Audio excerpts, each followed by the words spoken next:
কলকাতার ঐতিহাসিক স্থানগুলির মধ্যে যে স্থানগুলি আজও স্বাধীনতা সংগ্রামীদের ঐতিহ্য বহন করে চলেছে তার মধ্যে উল্লেখযোগ্য হল এই আলিপুর জেল মিউজিয়াম, যা বিগত কয়েক বছর আগে এটিকে হেরিটেজ মিউজিয়াম হিসেবে রূপান্তরিত করা হয়।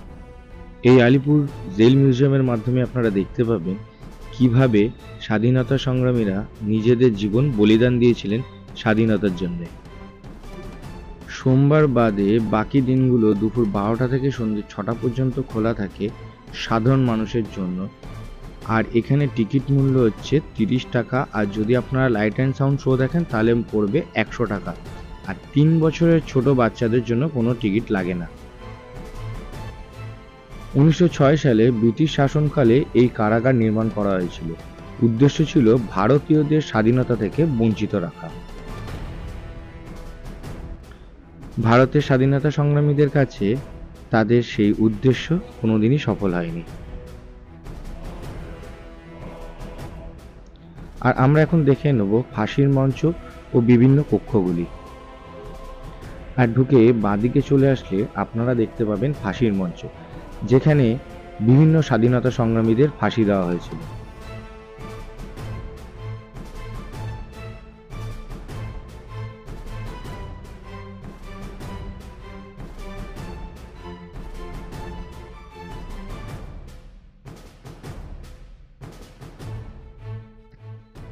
এই সেই ফাঁসির মঞ্চ যেখানে ফাঁসি দেওয়া হয়েছিল বিভিন্ন স্বাধীনতা সংগ্রামীদের।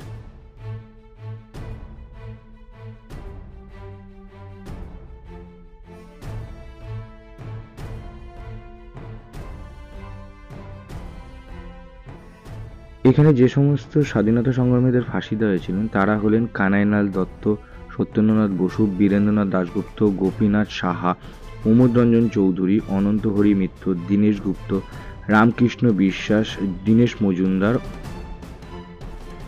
বিপ্লবীদের মনে ভয় ঢোকানোর জন্য হয়তো ছিল ফাঁসি মঞ্চের উল্টো দিকের এই কক্ষগুলি।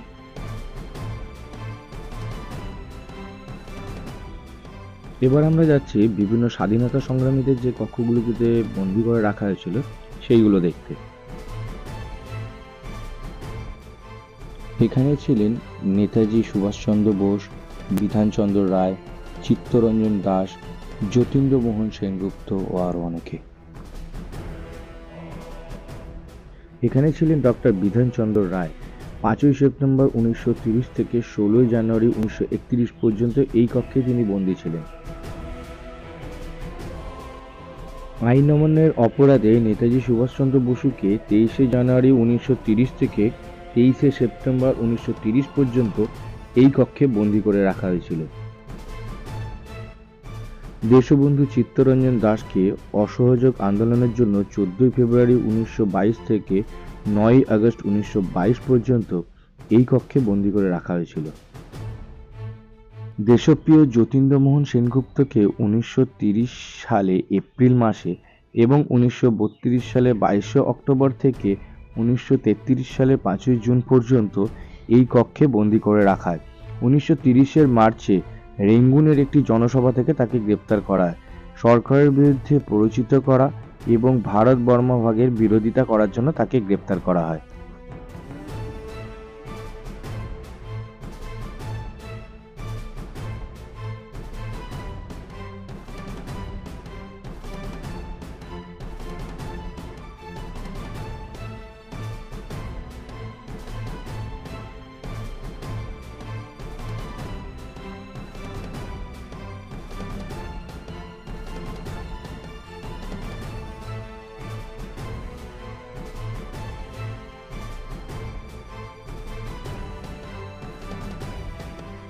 এরপর আমরা চলে গেলাম পুলিশ মিউজিয়াম দেখতে।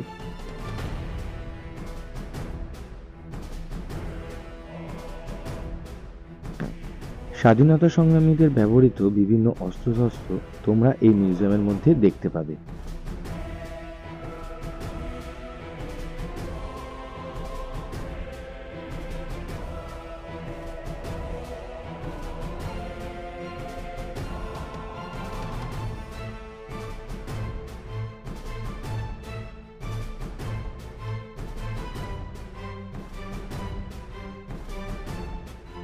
আর এখানে রাখা রয়েছে সেই সময় ব্যবহৃত বিভিন্ন ধরনের বোমার খোলগুলো।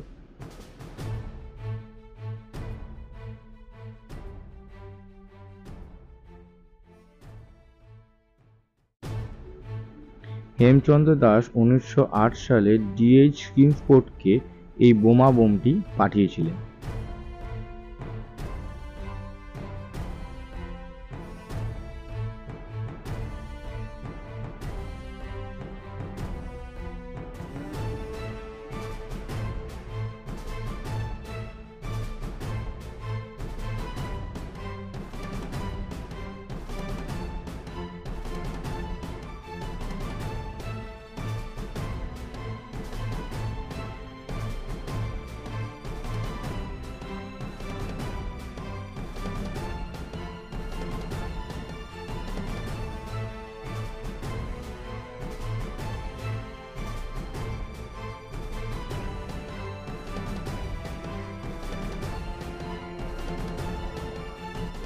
এখন আমরা দেখতে চলেছি ঐতিহাসিক কারাকক্ষ।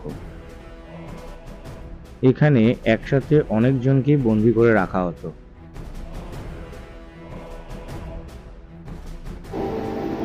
ভারতের স্বাধীনতা সংগ্রামের ইতিহাসে একটি উল্লেখযোগ্য স্থান গ্রহণ করে আছে আলিপুর জেল। ব্রিটিশ শাসনের পরাধীনতা থেকে স্বদেশকে মুক্ত করার প্রয়াসে সক্রিয়ভাবে ব্রতী হওয়ার অপরাধে বহু বিপ্লবী এখানে কারারুদ্ধ হন, বহু বিপ্লবীকে এখানে ফাঁসি দেওয়া হয়। বিদেশ থেকে পড়াশোনা করে ভারতে ফিরে অরবিন্দ ঘোষ ভারতের স্বাধীনতা সংগ্রামকে ঘনিষ্ঠভাবে জেনেছিলেন, বুঝেছিলেন, বহু পরিকল্পনা আলোচনা করেছিলেন। তিনি এবং তাঁর ভাই অরবিন্দ ঘোষ বিপ্লবের শিখাতে তীব্র রাজনীতি। যুবকেরা এখানে শরীর চর্চার অনুশীলন করার জন্য আসত, কিন্তু আসল উদ্দেশ্য ছিল ব্রিটিশ সরকারের বিরুদ্ধে অভিযান চালানোর পরিকল্পনা বাস্তব।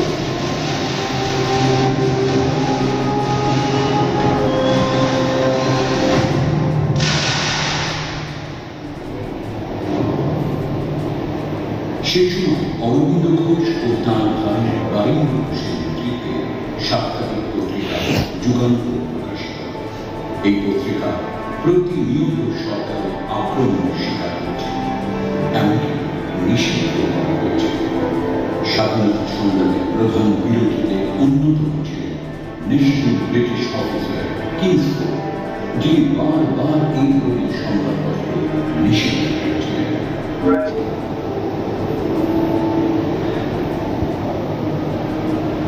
দুই বিপ্লবী ক্ষুদিরাম বোস এবং প্রফুল্ল চাঁদ কিংসফোর্ডকে বোমা মেরে উড়িয়ে দেওয়ার চেষ্টা করেছিলেন, কিন্তু তারা ব্যর্থ। ব্রিটিশের হাতে ধরা পড়ার আগে দেশপ্রেমিক প্রফুল্ল চাঁদ আত্মহত্যা করেন। 19 বছর বয়সী যুবক ক্ষুদিরাম বোস ব্রিটিশ বিচার তার ফাঁসি। ব্রিটিশরা অভিযান চালিয়ে অনেক সাফল্য।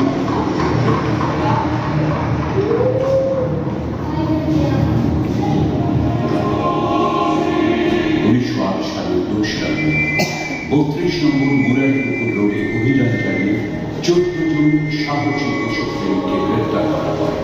তাদের বিরুদ্ধে রুজু করা হয় মানিকতলা বোমা ষড়যন্ত্র মামলা।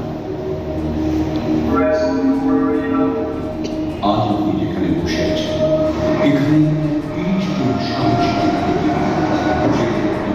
বন্দী ছিলেন। বিপ্লবীরা কারাগারের 4 দেয়ালে থাকতে পারে, কিন্তু দেয়াল কখনো বিপ্লবকে থামাতে পারেনি। বিপ্লব ঝড়ের মতো ছড়িয়ে পড়েছিল চারদিকে।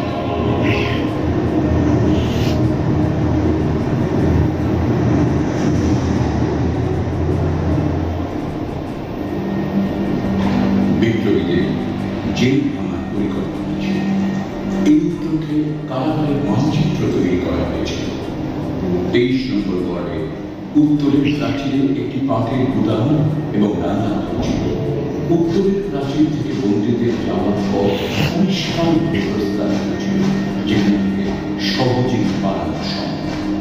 গুপ্ত এজেন্সির দ্বারা গোপনে বালিশে লুকিয়ে রাখা 7টি পিস্তল এবং বোমা তৈরির উপকরণ কারাগারে পাঠানোর প্রস্তুতি নেওয়া হল। অরবিন্দ এবং বারীন্দ্র ঘোষ সহ প্রায় 30 জন বিপ্লবী ছিলেন এই জেলে। হঠাৎ খবর এল নরেন্দ্রনাথ ঘোষাল ব্রিটিশ সরকারের রাজসাক্ষী হয়েছে। সমস্ত পরিকল্পনা তিনি ব্রিটিশকে জানাবেন। আন্দোলনের জন্য এটি একটি অত্যন্ত বিপজ্জনক বিষয়।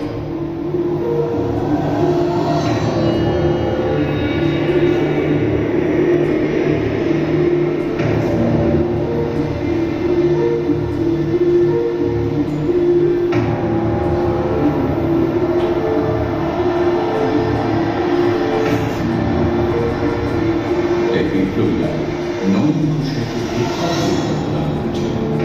কানাইলাল দত্ত এবং সত্যেন্দ্রনাথ বসু নরেন্দ্র ঘোষালকে হত্যার উদ্যোগ নিয়েছিল। পিস্তল আনা হয়েছিল। কানাইলাল এবং সত্যেন্দ্র সরকারি সাক্ষী হওয়ার ইচ্ছে প্রকাশ করলেন, কিন্তু শর্ত দিন তার আগে তারা একবার নরেন্দ্র ঘোষালের সঙ্গে দেখা করলেন। 1908 সালের 31শে অগস্ট নরেন্দ্র ঘোষাল তাদের সঙ্গে দেখা করতে তার শরীরে তাকে শেষ করে দেওয়া হল। বিচারে কানাইলাল দত্ত ও সত্যেন্দ্রনাথ বসু ফাঁসি। দুজনের বিপ্লবের চেতনা ছিল এতই প্রবল যে এই দুঃসাহসী বিপ্লবীদের মুখে একটি শব্দ আসে। তারা হাসতে হাসতে আলিঙ্গন করেছিলেন মৃত্যুকে।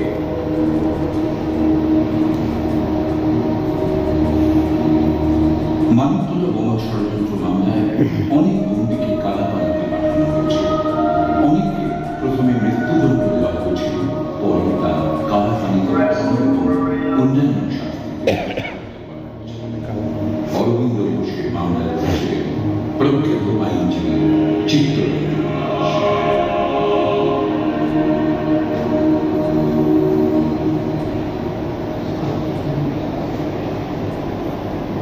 বিপ্লবের অনির্বাণ শিখাকে চিরপ্রজ্বলিত রাখাই ছিল প্রতিটি বিপ্লবীর একমাত্র কামনা।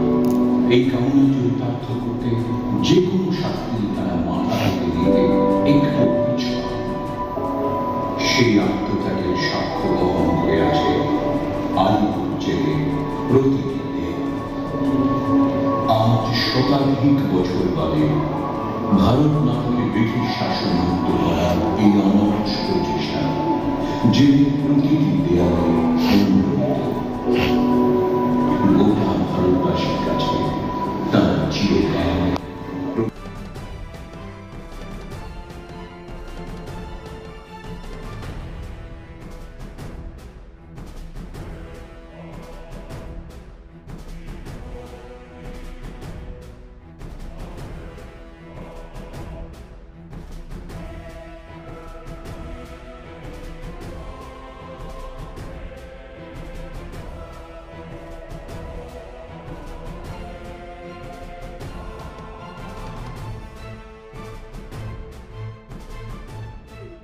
এখন আমরা যাচ্ছি যারা বন্দী ছিলেন তারা এখানে কিভাবে জীবনযাপন করত সেই দৃশ্য দেখতে।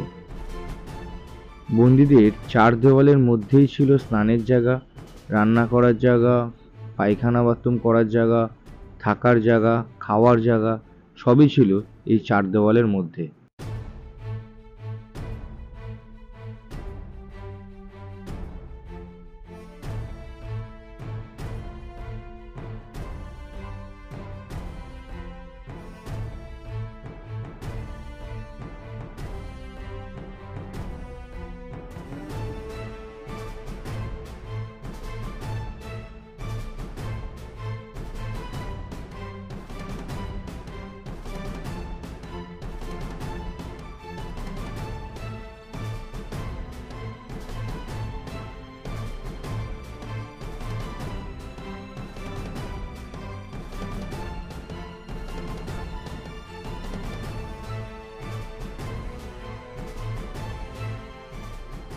ভারতকে স্বাধীন করার জন্য কি কষ্টেই না তারা দিন কাটিয়েছেন।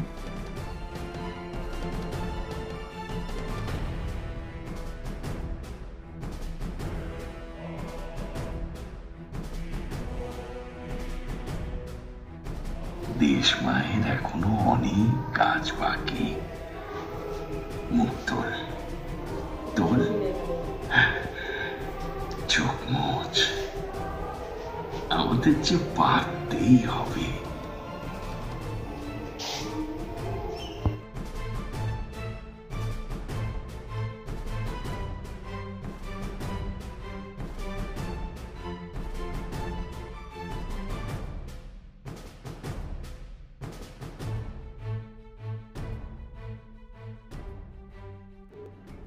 এটা দেখলেই বোঝা যায় কিভাবে ব্রিটিশরা বন্দীদের অত্যাচার করে এসছে। আন্দামান সেলুলার জেলের বন্দীদের ওপর প্রায় এরমভাবেই অত্যাচার করা হতো।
একটা জেলের দরজা খোলা ছিল বলে আমিও বসে দেখলাম কিরম লাগে সেই জায়গাটা। এখানেই না কত কেউ বন্দী ছিলেন স্বাধীনতা বিপ্লবীরা। আজ যদিও সেটা মিউজিয়ামে পরিণত হয়েছে। আর কারা কারা এই আলিপুর জেল মিউজিয়ামটি দেখেছো তারা অবশ্যই তোমাদের মতামতটা জানিও কমেন্টের মাধ্যমে। আর আমার এই ভিডিওটা কেমন লাগলো সেটাও অবশ্যই তোমরা কমেন্ট করতে যেন না ভুলো।